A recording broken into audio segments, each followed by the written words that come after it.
Start करते हैं। पहला क्वेश्चन है, हाल ही में अंतर्राष्ट्रीय उष्णकटिबंधीय दिवस कब मनाया गया है? तो अभी 29 जून को अंतर्राष्ट्रीय उष्णकटिबंधीय दिवस मनाया गया। तो उस क्वेश्चन का बे ऑप्शन सही है। अच्छा, ये जो अंतर्राष्ट्रीय उष्णकटिबंधीय दिवस है, ये मनाया क्यों जाता है? तो दुनिया के उष्णकटिबंधीय क्षेत्रों की अविश्वसनीय विविधता और महत्व को पहचानने के लिए हर साल 29 जून को ये अंतर्राष्ट्रीय उष्णकटिबंधीय दिवस मनाया जाता है। अच्छा, यहाँ पे आप ध्यान रखना, 29 जून को एक और इम्पोर्टेंट डे होता है, राष्ट्रीय सांख्यिकी दिवस। ये भी 29 जून को मनाया जाता है। जून में अभी तक जितने इम्पोर्टेंट डे मनाए गए हैं सारे मैंने यहाँ पे लिख दिए हैं। इसमें मैंने ये जो ग्रीन कलर में हाईलाइट किए हैं ये इम्पोर्टेंट हैं और ये एग्जाम में रिपीट होते रहते हैं, तो इनको आपको ज़रूर याद रखना है। वैसे रिवाइज आपको सारे करने हैं, लेकिन ग्रीन वाले ज़रूर याद रखने हैं। जैसे 2 जून को तेलंगाना स्थापना दिवस मनाया गया, 11 जून को अंतर्राष्ट्रीय खेल दिवस मनाया गया, 14 जून को विश्व रक्तदाता दिवस मनाया गया, 20 जून को विश्व शरणार्थी दिवस मनाया गया और 23 जून को अंतर्राष्ट्रीय ओलंपिक दिवस मनाया गया। ये आपको ज़रूर याद रखने हैं। एक बार वीडियो को पॉज करिए और सारे इंपॉर्टेंट डे आप रिवाइज करिए। नेक्स्ट क्वेश्चन है, हाल ही में कहाँ एससीओ वार्षिक शिखर सम्मेलन आयोजित होगा? तो एससीओ यानी कि संघाई कोऑपरेशन ऑर्गेनाइजेशन, तो एससीओ वार्षिक शिखर सम्मेलन ये अभी अस्ताना में आयोजित होगा। तो उस क्वेश्चन का बे ऑप्शन सही है। एससीओ की स्थापना पता है कब हुई थी? 2001 में। कब? 2001 में। नेक्स्ट क्वेश्चन है, हाल ही में किस देश ने संयुक्त राष्ट्र में हिंदी को बढ़ावा देने के लिए $11,60,000 का योगदान दिया है? तो ये योगदान अपने देश भारत ने दिया है। तो इस क्वेश्चन का सी ऑप्शन सही है। और भारत दुनिया का तीसरा सबसे बड़ा एयरलाइन मार्केट भी बन गया है। भारत और कंबोडिया के बीच सीधी अंतर्राष्ट्रीय उड़ान सेवा शुरू हो गई है। भारत बहुराष्ट्रीय वायु अभ्यास तरंग शक्ति की मेजबानी करेगा। भारत अपना डीप सी मिशन करने वाला छठा देश बना है। भारत और यूएई ने स्थानीय मुद्रा निपटान प्रणाली शुरू की है। Hockey mains junior world cup 2025 की मेजबानी भारत करेगा और भारत पहली बार कोलंबो प्रोसेस का अध्यक्ष बना है। और अपना देश भारत दुनिया का सबसे बड़ा मिल्क प्रोड्यूसर भी बना है। नेक्स्ट क्वेश्चन है, हाल ही में किसे यूरोपीय परिषद का अध्यक्ष चुना गया? तो अभी एंटोनियो कोस्टा को यूरोपीय परिषद का अध्यक्ष चुना गया। तो इस क्वेश्चन का बे ऑप्शन सही है। पहले आप इमेज में देख लो, ये हैं एंटोनियो कोस्टा और इन्हीं को यूरोपीय परिषद का अध्यक्ष चुना गया है। अच्छा, मैंने आपको बताया था कि नवीन चंद्र झा ये एसबीआई जनरल इंश्योरेंस के एमडी एंड सीईओ नियुक्त हुए हैं। एनटीए के महानिदेशक प्रदीप सिंह खरोला बने हैं। गौरव बनर्जी ये सोनी पिक्चर्स के एमडी एंड सीईओ बने हैं। मृणाल कुमार दास को उपभोक्ता विभाग में निदेशक नियुक्त किया गया है। मनोज जैन को बीएल के अध्यक्ष और प्रबंध निदेशक के रूप में नियुक्त किया गया। संजय मारीवाला ने आईएमसी चैम्बर ऑफ कॉमर्स के अध्यक्ष के रूप में पदभार संभाला है। भारतीय एक्सा ने अखिल गुप्ता को अपना नया अध्यक्ष नियुक्त किया है। नेल्सन डिसूजा ने military institute of technology Pune के कमांडेंट के रूप में पदभार संभाला है। नेक्स्ट क्वेश्चन है, हाल ही में कहाँ न्याय प्रदान करने के लिए पहली गवाह संरक्षण योजना शुरू की गई? तो आपने अक्सर देखा होगा जब किसी का कोर्ट केस चल रहा है और अगर किसी पावरफुल पर्सन के खिलाफ कोर्ट केस चल रहा है तो वो क्या करता है, गवाहों को मैनिपुलेट करता है, डराता है, धमकाता है। कई बार उनको किडनैप कर लिया जाता है, कई बार उनका मर्डर भी कर दिया जाता है। इस तरह की घटनाएं इस देश में बहुत हुई हैं। तो अब क्या हुआ है, असम ने पहली बार ये करके दिखाया है कि गवाह संरक्षण योजना शुरू की है। इसमें क्या होगा, जब तक केस चल रहा है और केस जब तक पूरा नहीं हो जाता तब तक गवाहों का संरक्षण किया जाएगा, उनको प्रोटेक्शन दी जाएगी।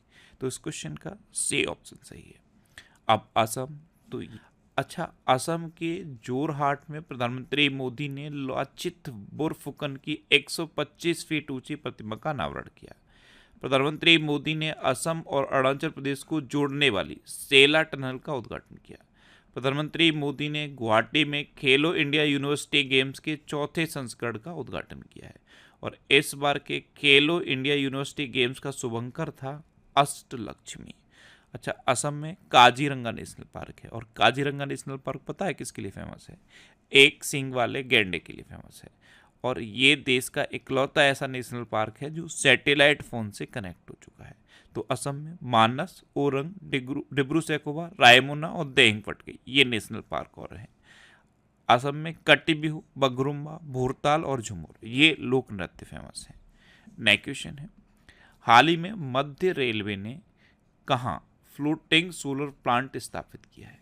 तो मध्य रेलवे ने वेस्टर्न घाट पर महाराष्ट्र में इगतपुरी झील पर ये फ्लोटिंग सोलर प्लांट स्थापित किया है। तो उस क्वेश्चन का सी ऑप्शन सही है। एक्चुअल में ग्रीन एनर्जी को बढ़ावा देना ये भारतीय रेलवे का टारगेट है और ऐसा टारगेट है कि जीरो एमिशन हो, इसलिए भारतीय रेलवे लगातार सोलर प्लांट स्थापित कर रहा है, कहीं फ्लोटिंग सोलर प्लांट स्थापित कर रहा है।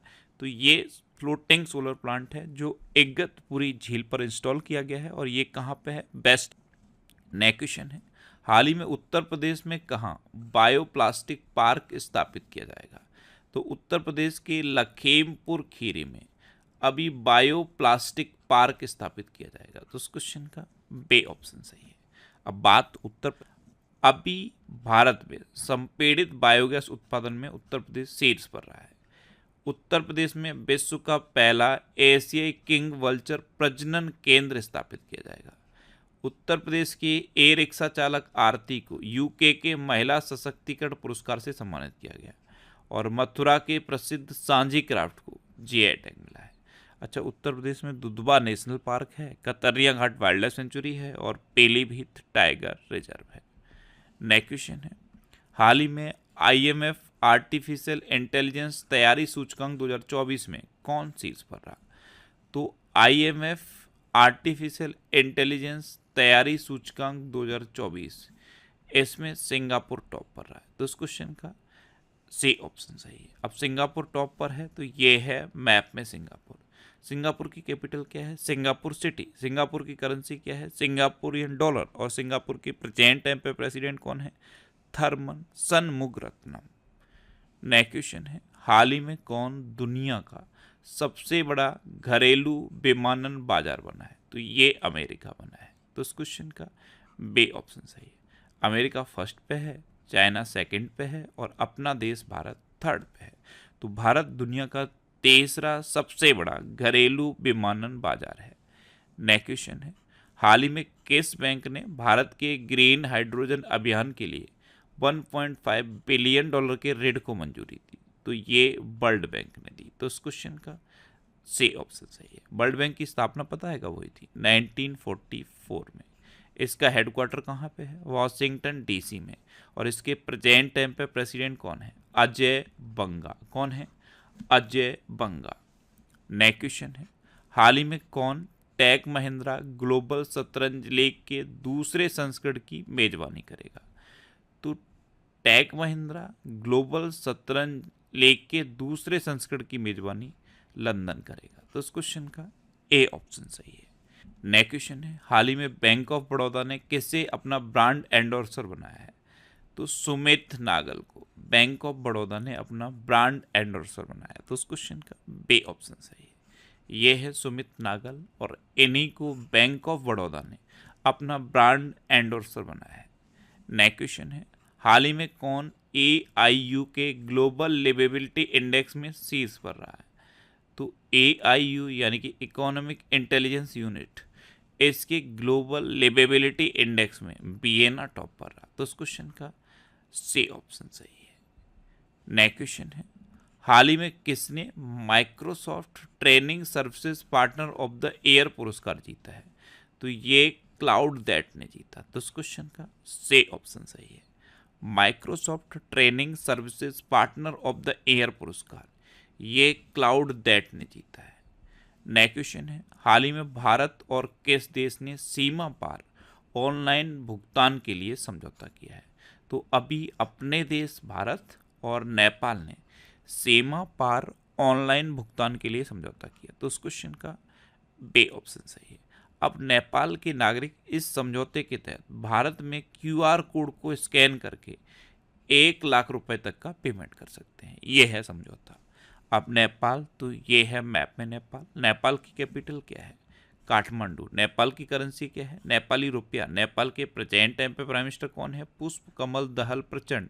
और नेपाल के प्रेसिडेंट कौन है? रामचंद्र पौंडेल। अच्छा, बहुराष्ट्रीय सैन्य अभ्यास शांति प्रयास 4 ये नेपाल में हुआ। नेपाल के तमांग समुदाय ने सोनम लोसार के अवसर पर नया साल मनाया है। नेपाल अगले 10 वर्षों में भारत को 10,000 मेगावाट बिजली का निर्यात करेगा और आधिकारिक तौर पर समलैंगिक विवाह का पंजीकरण करने वाला पहला दक्षिण एशियाई देश नेपाल बन गया है।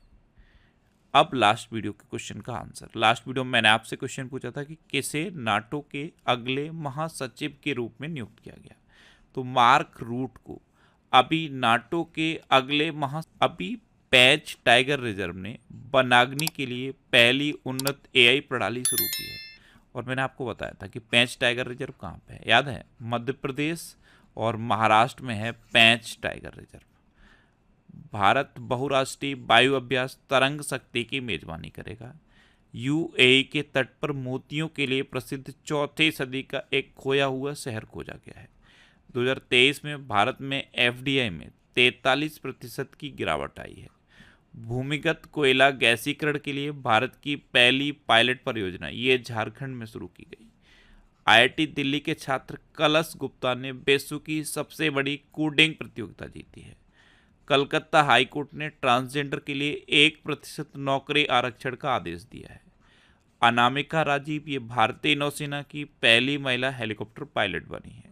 लेफ्टिनेंट जनरल वाकर उज्जमान ये बांग्लादेश के नए सेना प्रमुख नियुक्त हुए। प्लास्टिक वेस्ट रोड बनाने वाला दूसरा मिलिट्री स्टेशन जयपुर बना है। और पहला पता है कौन है? पहला गुवाहाटी है। अभी असम में बाढ़ राहत शिविरों में बच्चों के लिए school in a box kit दी जाएगी। भारत ने बांग्लादेश में अपना नया वाणिज्य दूतावास खोलने की घोषणा की है। विक्रम मिस्त्री को अगला विदेश सचिव नियुक्त किया गया है। सोमालिया की महिला मीडिया ने वैश्विक अभिव्यक्ति की स्वतंत्रता का पुरस्कार जीता है। और ये जो सोमालिया की महिला मीडिया है इसका नाम है बेलेन। विश्व के सबसे पुराने दीमक के टीले दक्षिण अफ्रीका में पाए गए हैं। भारत में संपीड़ित बायोगैस उत्पादन में उत्तर प्रदेश टॉप पर रहा है। पूजा तोमर ये अल्टीमेट फाइटिंग चैंपियनशिप जीतने वाली पहली भारतीय महिला बनी है। हरियाणा सरकार द्वारा एक विशेष एनआरआई सेल की स्थापना की जाएगी। और पाकिस्तान ने नए सैन्य अभ्यास अज़्म इस्तेहकाम की शुरुआत की है। अब आपके लिए आज का क्वेश्चन है, हाल ही में कौन सा देश FATF की ग्रे सूची से बाहर हुआ है? 4 ऑप्शन दिए गए हैं, इनमें से आपको अपना आंसर बताना है। और